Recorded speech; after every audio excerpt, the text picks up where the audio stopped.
Hey everyone, it's Ben from Living Survival. Today we're going to go over the contents of a bug out bag that I loaded up. This is a bag from First Tactical. This is their 3-day specialist backpack. So we're going to look at the contents of that. And we're going to go over a little bit of the mentality and how my mentality has changed for building a bug out bag.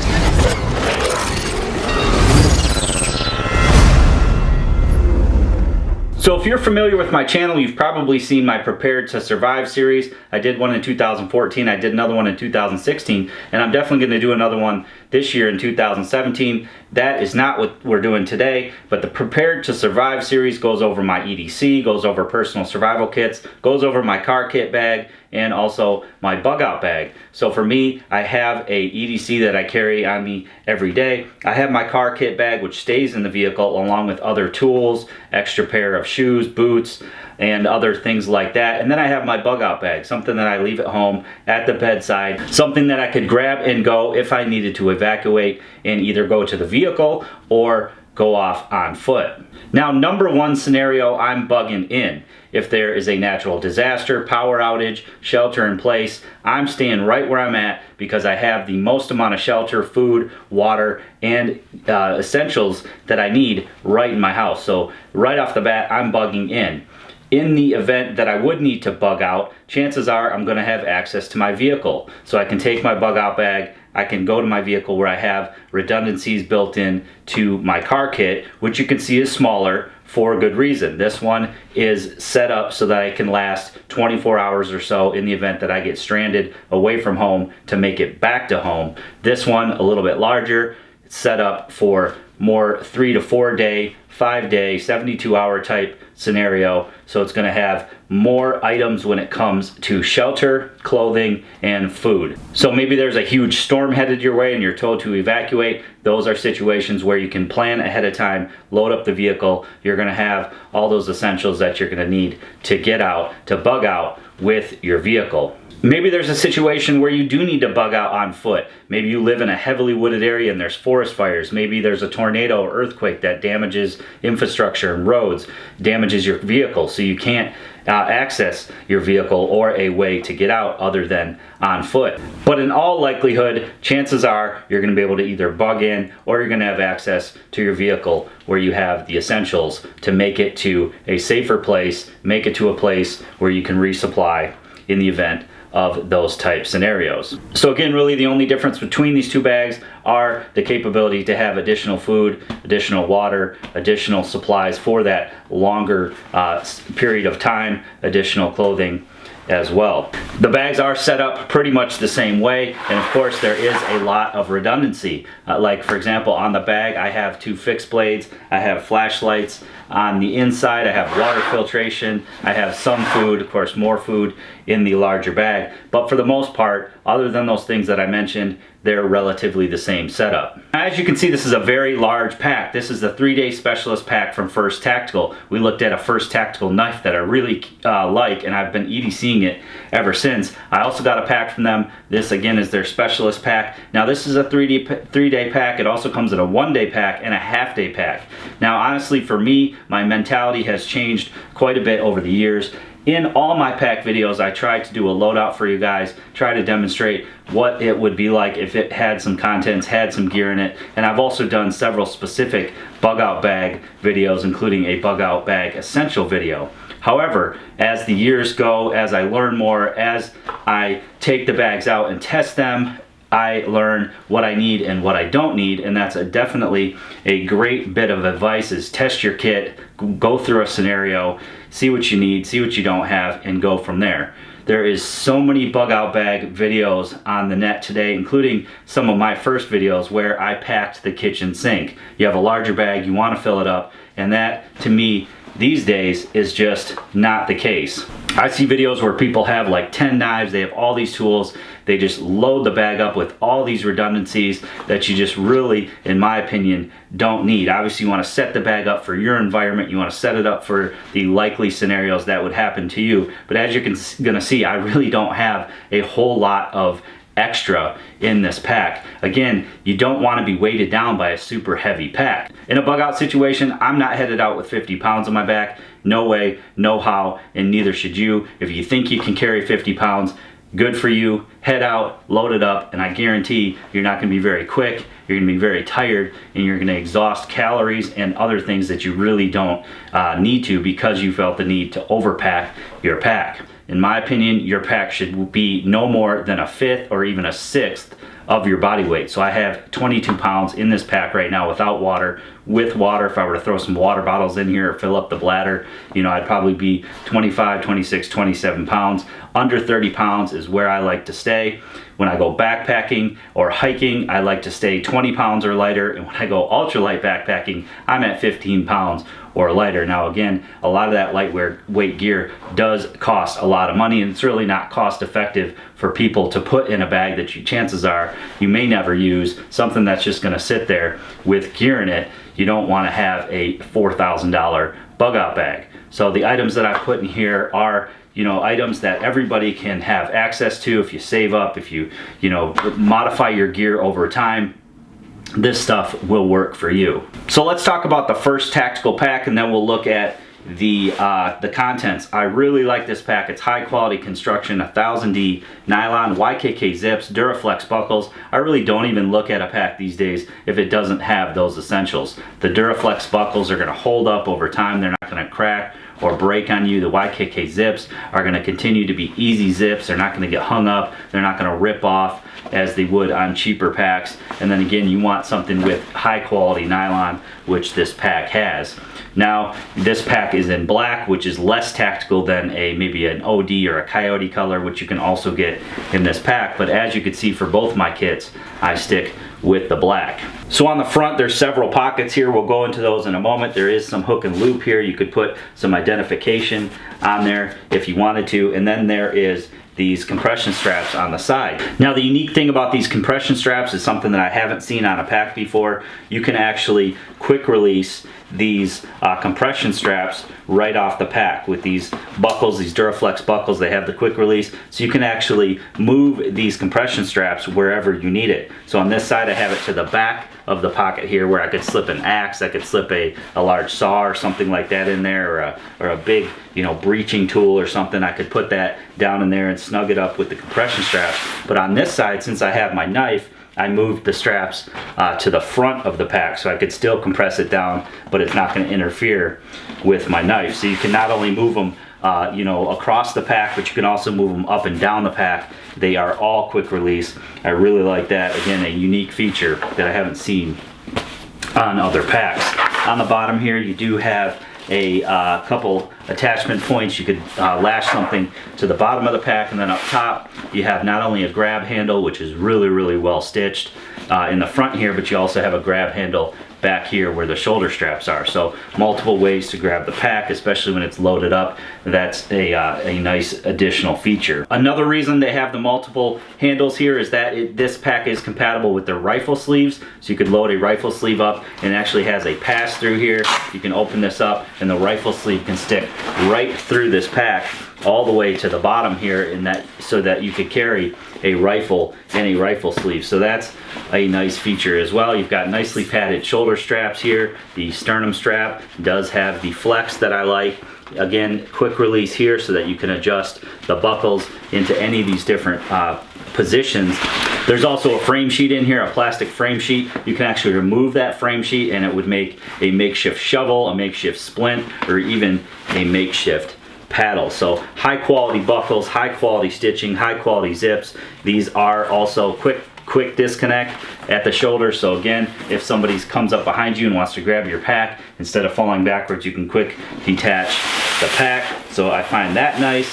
It's just loaded with features, and we haven't even gotten into the contents of the pack yet.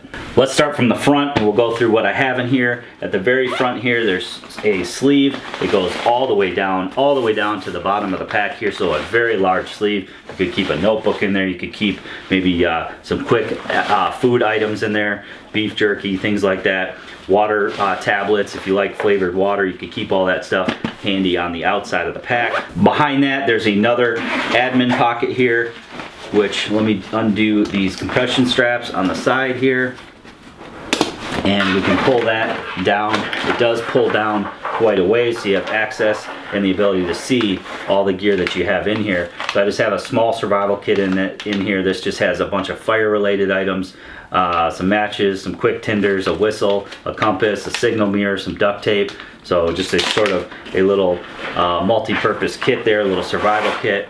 And then you can see that you have some admin pockets right here. There's a little keeper up top. They've even included one of these little keychain type clips that you can pop off. So that's just a nice added feature there. I have a therm cell vault. This has 2 extra batteries, 2 extra AA's for my headlamp. I'm running AA's in this setup. I have my first tactical knife, redundant pocket knife. This is generally on me as my EDC. I have a notepad back here.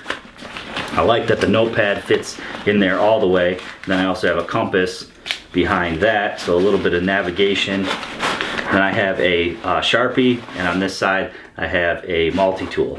So you can keep all that in there nicely organized, not overdone, well done with the large size pockets that you can use to load your gear up.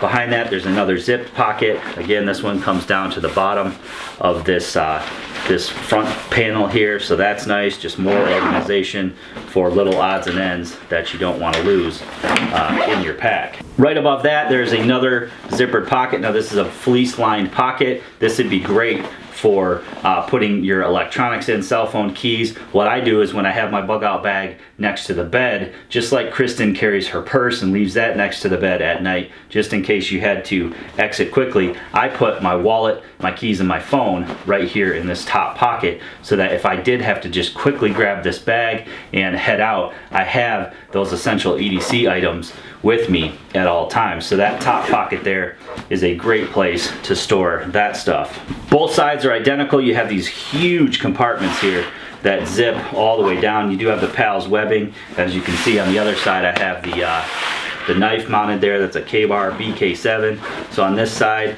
I have some cordage. I have my cook set, which is just a ever new titanium cook set, trying to save a little weight. I have a little MSR pocket rocket, and I have some gas for the stove. Now again, just like with the food, you know, you could pack 3-4 of these, but really, you know, what is the limit that you're gonna cut yourself off and say, look, I'd rather have a lightweight pack that's gonna get me by for that period of time. You know, if you're trying to pack for an indefinite period of time, it's just not gonna happen. You can't pack that much equipment, so you do have to draw the line. I draw the line at 1 canister. If that were to run out, I could build a fire and continue to purify water, continue to heat up food. Taking a look at the other side here, you can still access it even with the knife on, which is nice. I have my food. Now these are just rations. Again, you know, you have to draw the line somewhere, and for me, if I'm bugging out, I'm not gonna load my pack up with a whole bunch of gourmet food. I'm just gonna have something that's gonna get me by. These are the tack bars. They're the best ration type food that I've ever tasted. So I have those, and I also have some water treatment tablets in here, but I have 3 of these bars in here. I have 1 bar in my get home bag. That'll get me through 24 hours. These are packed with 2,500 calories a piece, so that'll last me 3, 4, 5 days, no problem. Will it be fun? Probably not, but it'll get me by. So before we go into the main compartment on this pack, there's also another zip behind this front handle here. This is a padded compartment. You could put electronics in here, a laptop. I just have a 3-liter water bladder in here. So 3 liters of water that I can fill up. That's my main container. I'm just gonna head to a water source, filter some water into there, and then I have 3 liters of water with me on the go. I find that's a better system than carrying a whole bunch of water bottles and other things like that. It cuts down on weight. Then finally into the main pocket here. This one zips all the way down to the duffel bag style, which is nice. You can have very quick access to your items. If you need to stop somewhere real quick, you can open it all the way up without having to dig through the bag. You can find what you need. On the back side of the front flap here, there's 2 mesh pockets. High quality mesh. You know, some mesh will just rip right open the first time you use it, but this seems to be pretty high quality. In here I have several electronics. I have a through-night flashlight, and I have a through-night headlamp. Again, that takes AA's, so that I can throw those spares in there if I need it. Again, where do you draw the line? You know, I don't even have a solar panel in here anymore. I just carry backup batteries. You know, I'm not planning to head out for longer than those few days. I plan on getting somewhere where I can get restocked, where I can, you know, get food and other things like that. Next pocket down here, I have a battery backup. That's going to get me by a couple days, keep my electronics charged, a couple different cables and cords in there. And then there is some little slots here that have adjustment, so that's nice. Even on the inside of the pack, they've thought this out. They've added adjustment there. I just have a little shortwave radio. That's handy if you know, you want to hear what's going on in and around you in a storm, for example. You can probably get news and weather on the shortwave radio. So on into the contents of the pack here, I just have a little sack that has an extra t-shirt, extra pair of socks, and an extra pair of boxers. So even if you had to head out in the middle of the night, I know that I have at least this if I had nothing else. I keep my little toiletry bag in here when I'm not hiking or backpacking. When I am, I just pull this out and put it back when I get back. It just has some soap, some quick pain reliever, some lotion, toothpaste, toothbrush, deodorant, dental floss, eye drops. So a little handy stuff to have. Maybe you had to bug out and you're headed to a hotel or something like that. You know, having the little extra toiletries that you use at home comes in very handy. Also have a first aid kit. Now it's in a plastic bag. I need to get a heavier duty pouch for it, but this is just loaded down with all the first aid essentials: gauze, bandage, band-aids, you know, pain reliever, anti-diarrheal, antihistamine, all sorts of stuff in here, sort of a catch-all, and I will get a pouch to hold all of that stuff. In the back I have a 3-liter platypus water bladder, so that's 3 liters of water. This is a platypus filter. It's a gravity filter, so I can filter from one bag of dirty water to a bag of clean water. This actually has another 2-liter bag in it, so between the two I have 5 liters of water. That's absolutely plenty, and if I need more I can always filter it or even boil up more water. I have a tarp, 10 by 10 tarp. You can do a lot of things with the tarp. Give yourself a quick shelter, give yourself a quick extra bit of warmth. Use it as a bivy sack, although I do have a bivy in here, but a tarp goes a long way in a shelter kit. Now I have a smaller tarp in my get home bag, this one being larger for a few days out if I had to sleep somewhere where it wasn't the most sheltered. I have a sleeping bag. Again, I just have a bivy in the get home bag, in the bug out bag, sleeping bag, just a little bit more comfort. Gonna give you a better night's rest if you did have to stay the night out somewhere. Maybe you had to go to Red Cross or another shelter. It's nice to have a sleeping bag, you know, a little bit of comfort there, even if you have the warmth of a hotel or a other shelter. It's nice to have a sleeping bag. Then I just have a bivy sack that goes over the sleeping bag, a little bit of extra warmth, but mainly it's just going to keep it waterproof. So with the tarp and the sleeping bag and the bivy, you've got a pretty good shelter set up. The back of the bag here is fleece lined, so that's nice. It's going to keep everything really nice and secure, but you can see I can even load more stuff in here. Now if you find yourself with the bag and you find yourself with extra room, add more food. If you want to add anything, add more food. Before you add that 4th, 5th, 6th, 7th knife, before you add that 5th, 6th, 7th flashlight or any other redundant item, add more food into your pack. So I'm happy with it. I'll probably continue to modify it and adjust it as I always do with my kits. They are an evolving thing, but the main thing is just put something together with what you got now. You never know when you may need it, and then modify and adjust it as time goes on. I've certainly changed my mentality from trying to throw everything in here, hot chocolate, teas, salt, pepper, you know, all that nonsense that I just don't put in my packs anymore. I really just cut it down to the basics that's going to get me from point A to B in the event of an emergency situation. YKK zips, Duraflex buckles, 500D or 1000D nylon goes a long way on a pack like this, especially if you had a smaller pack. You know, you'd have to pack it really tight, as I do with my get home bag. It's not a very large pack. I have it full, but knowing that it's made out of high quality materials, I don't have to worry about it breaking down on me. The First Tactical pack is very comfortable. There actually is a spot here for a hip belt, so if you did load it up with heavier items, heavier weight, and wanted a hip belt, I believe they are coming out with one for this pack. And then again, it comes in 3 different sizes. This is the 3-day, comes in a 1-day, and it also comes in that half-day as well, which would probably make a great car kit. So I'm going to leave a link below to First Tactical and also Amazon where you guys can pick one of these up. I think it's a great bag. I like what they're putting out. I hope to do more with First Tactical in the future. You can get this in the black, the OD, and the Coyote, as I mentioned before. It's got a lot of great organization in it, and it seems to be working really, really well for me as a bug out bag. Hope you guys enjoyed the video today. Please give it a big thumbs up for me. Make sure you leave me a comment below. Let me know what you think. Make sure you share this video to your friends and family on your social media. Get them prepared. Get prepared yourself. And as always, click that red subscribe button. Subscribe to my channel for more videos.